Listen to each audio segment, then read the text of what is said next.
नमस्कार मित्रों, पंडित अखिल शुक्ल यूट्यूब के माध्यम से आज इस महामारी के काल में कुछ सरल और दिव्य औषधियाँ आपको बता देता हूँ। यदि आप इसको घर पे बना लेंगे, ये सब आपके घर के आसपास मिलती हैं और इनका सब पे यूट्यूब पे मेरी चैनल पे पेड़ पौधे बताए हुए हैं, है ना। मैं जो देख रहा हूँ लाशें जलते, तो इससे आपका बचाव ज़रूर हो जाएगा, ये मैं निश्चित रूप से जानता हूँ। तो एक एक चीज़ बता देता हूँ मित्रों। ये है लाल चित्रक की जड़।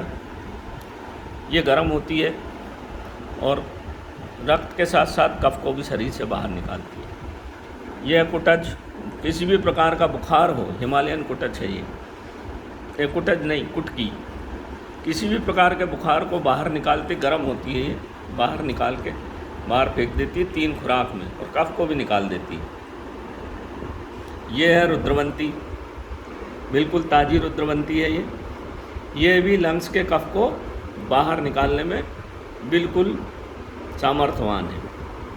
ये जो रखा हुआ काला काला आप जो देख रहे हैं,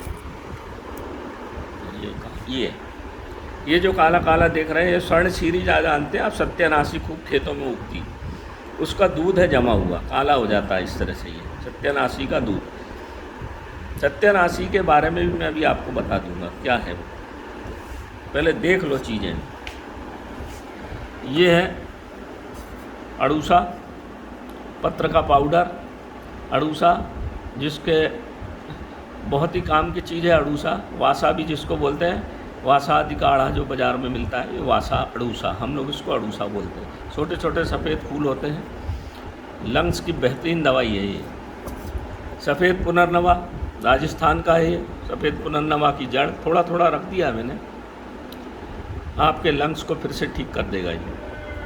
कड़ू चिरायता भुई नीम, कड़ू चिरायता भुई नीम बुखार को जड़ से दूर करे, किसी भी प्रकार का बुखार हो। और अपमार गोंगा चिरचिट्टा, जिसको आप सब लोग जानते हैं, उसकी जड़ का पाउडर है ये। और ये एक चीज़ रखी है, इसको ठीक से देख लो। ये जो रखी है, ये है वास्तविक एलोवेरा, जिस पे इस तरह से सफ़ेद निशान हो। यही है घी कुआर, बाकी का एलोवेरा सब झूठा है। वास्तविक ये है, ये एलोवेरा का राजा है ये इसी का उपयोग जूस में करना चाहिए, तब बढ़िया फ़ायदा होता है। अब मैं बैठ जाऊँ, मैं अकेला हूँ, भैया हिमालय गया दवाई लेने, मैं बैठ के फिर आपको विस्तृत बात यहाँ करता हूँ, एक एक चीज़ आपको बताता हूँ। ये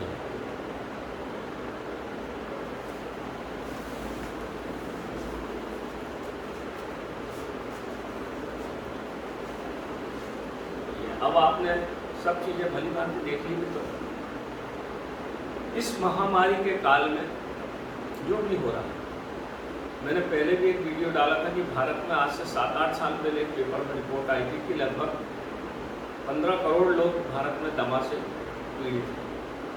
और जो व्यक्ति पूर्वत ही जिसका लंग्स खराब रहेगा, अभी आज ही एक न्यूज़ में, आज तक न्यूज़ में आ रहा था कि 8 से 12 साल तक के बच्चे दिल्ली में इस कोरोना महामारी से बीमार होता है। दिल्ली में पहले भी बताया था कि छोटे छोटे बच्चों को दमा है। तो जिनको दमा है, सर्दी जुकाम है, उनके लिए ये बड़ी परेशानी का समय है, क्योंकि आपका लक्ष्य तो पहले से ही गड़बड़ है, उसमें बस एक बाहरी वस्तु प्रवेश होना है और आप बीमार पड़ जाओगे और लेने के देने पड़ जाएंगे। आपका लंग्स ही खराब हो गया तो फिर सांस लेने में आपको दिक्कत आएगी। तो सबसे पहले सरकार को भी क्या करना चाहिए था, जिनको पहले दमा है, या जैसे सरकार जाने जिसको पहले दमा है, पहले उसको टीकाकरण करते तो बहुत अच्छा रहता, बेचारे वो अच्छे हो जाते। हो सकता है 80 साल के आदमी या 60 साल के आदमी का लंग्स 20 साल के आदमी से ज़्यादा अच्छा हो, और 20 साल के बच्चे का लंग्स खराब हो। आजकल बीड़ी सिगरेट जमाने भर का तमाशा। तो पहले जो बीमार है उनका इलाज होता ना, तो जो स्थिति लाशों की जो आज दिख रही है, ये मेरे ख्याल से नहीं दिखती है, मेरी समझ है।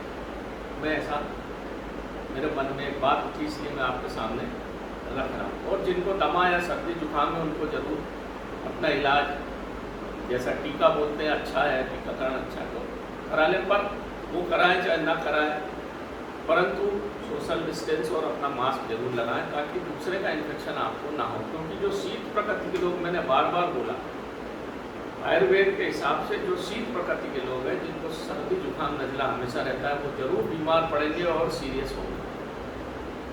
और जो उष्ण प्रकृति के लोग हैं, मेरे घर परिवार में ही काफ़ी जो दूर दूर के रिश्तेदार हैं, उनमें भी जो शीत प्रकृति के लोग थे, टीका लगाने के बाद भी उनको इन्फेक्शन हुआ। क्योंकि वो तो रिसीवर हैं, बीमारी के रिसीव करते हैं।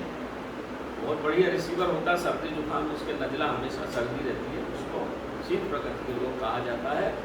उष्ण प्रकृति के जो गर्म प्रकृति के लोग होते हैं, उनमें ये रोग जल्दी नहीं पकड़ता। विदेशों में भी जो शीत प्रकृति के शीत है, वहाँ पर अधिकांश लोग शीत है, इसलिए शराब पिएंगे या सिगरेट पिएंगे या मांस का प्रयोग करेंगे, इसलिए वहाँ ये ज़्यादा फैल रहा है। ऐसा मेरा आयुर्वेद को अध्ययन के बाद ऐसा मुझे लगता है। तो उसके लिए मैंने जैसा आपको बताया कि लाल चित्रक, या मैंने आपको फिर से बताया कि लाल चित्रक ले लें। लाल चित्रक मूल गर्म होती है, लंग्स को बिल्कुल साफ करती है, रक्त को पतला करती है, रक्त में गर्मी पैदा करती है। ये है, मैंने जैसा आपको पहले बताया, ये है कुटज। कुटज बुखार को बिल्कुल दूर कर देती है, इसमें कोई दो मत नहीं। आयुर्वेद की बहुत पुरानी औषधि। रुद्रवंती में नमक होता है, लंग्स को बढ़िया साफ करेगी। ये स्वर्ण क्षीरी का दूध है सूखा हुआ। तो स्वर्ण क्षीरी इस समय खेत में खूब लगी है मित्रों। आप जाएं, उसमें जगह जगह चाकू मारे और एक ऐसी थाली ले जाए, उसमें दूध इकट्ठा कर लें, सूख के ये ऐसा हो जाता है। स्वर्ण क्षीरी के बारे में धन्वंतरी में ऐसा लिखा हुआ है कि इसको सोने के भाव में बिकना चाहिए, और इससे बड़ा एंटीबायोटिक संसार में कुछ नहीं है। ये लिखित है, मैं अपने मन से कुछ नहीं बोल रहा हूँ। जिसको चाहिए तो मैं उसका पेट व्हाट्सएप कर दूँगा। धन्वंतरी में लिखा हुआ है ये चीज़ कि स्वर्ण क्षीरी से अच्छा एंटीबायोटिक पूरी दुनिया में नहीं है, इस पर रिसर्च होना चाहिए। तो ये आपके लंग्स में एंटीबायोटिक का काम करेगा। उसमें लिखा है कि ये बहुत ही बढ़िया एंटीबायोटिक। तो ये फिर बना हुआ पाउडर है, जो ये सब बनेगा, जो मैं बना के लोगों को दे रहा हूँ, फायदा भी होगा। और ये है अड़ूसा। अड़ूसा के बारे में सब बोलते हैं, उसके ऊपर कोई भी कीड़ा नहीं बैठता। अड़ूसे के पत्ती का रस अगर खेतों में डाल दिया जाए तो कीड़े मर जाते हैं।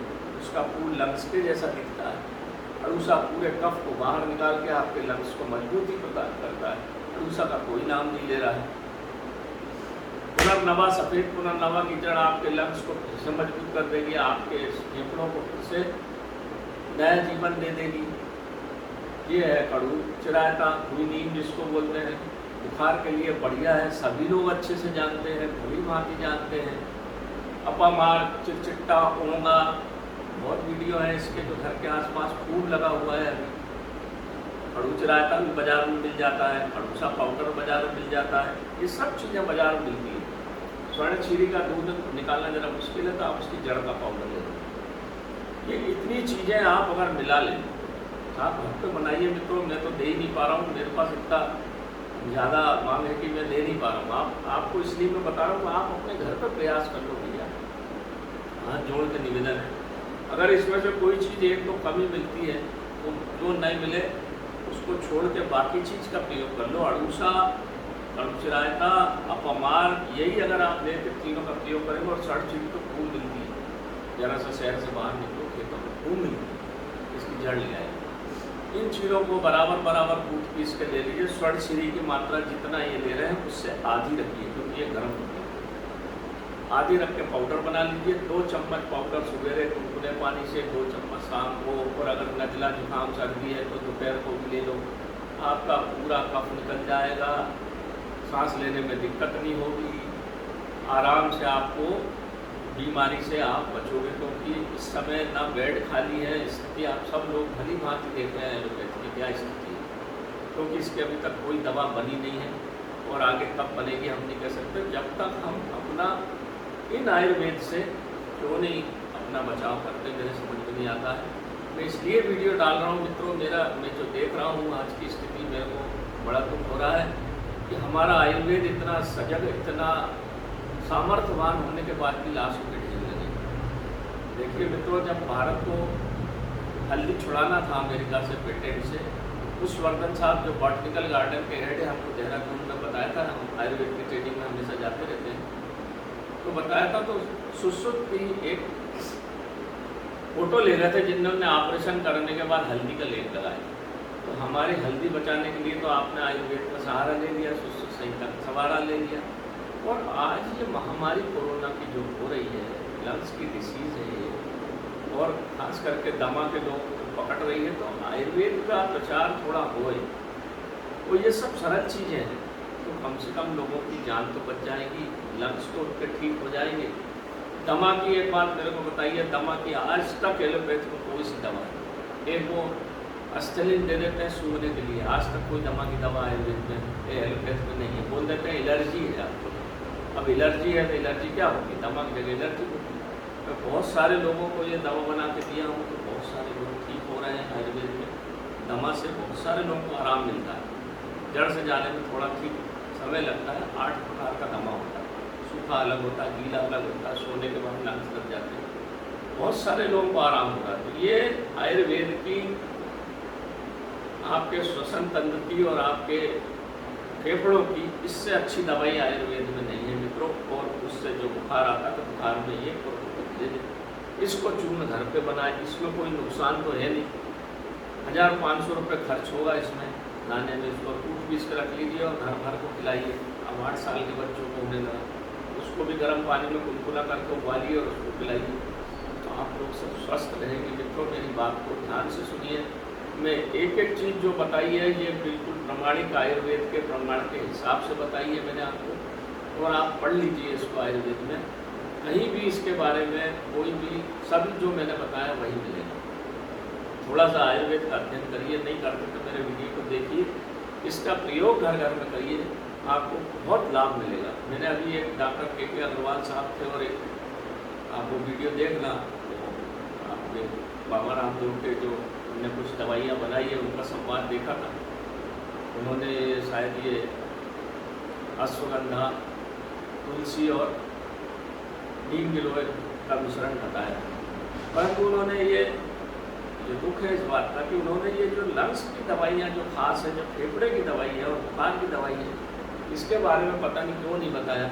ये वही जाने, ईश्वर जाने, वो बहुत बड़े आदमी है भाई, बहुत बड़े लोग हैं, आयुर्वेद आचार्य में बहुत छोटा आदमी और ज़्यादा नहीं जानता, पर जो जानता हूँ वो प्रामाणिकता के आधार पर आपसे बात करूँगा, क्योंकि हमारे कई दिनों से इन सब चीज़ों का मैं उपयोग करते चला आ रहा हूँ। मैं खुद भी इसको खा रहा हूँ। इस तरह से जो चूर्ण बन जाएगा मित्रों, इसको बिल्कुल दिखता है कि नहीं मैं नहीं जानता, इस तरह से चूर्ण दिख जाएगा, बन जाएगा। इसको बिल्कुल खाइए। आपको नज़ला जुकाम खांसी से बताएंगे, जो अंदर थोड़ा बहुत काफ़ी ठंडा होगा वो निकल जाएगा। जब कफ निकल जाएगा तो कोई विषाणु आपको पकड़ेगा, क्यों पकड़ेगा तो निकल जाएगा, इसकी चिंता नहीं है। तो आप लोग इसका प्रयोग जरूर करिए मित्रों, बना लीजिए। तो चाहेंगे तो मैं दे दूँगा, पर अगर आप बनाएंगे तो मुझे बड़ी प्रसन्नता हो, क्योंकि मैं इतनी मात्रा में दे भी नहीं पाऊँगा, तो चीज़ें आप मिलना भी बड़ा असंभव सा हो रहा है।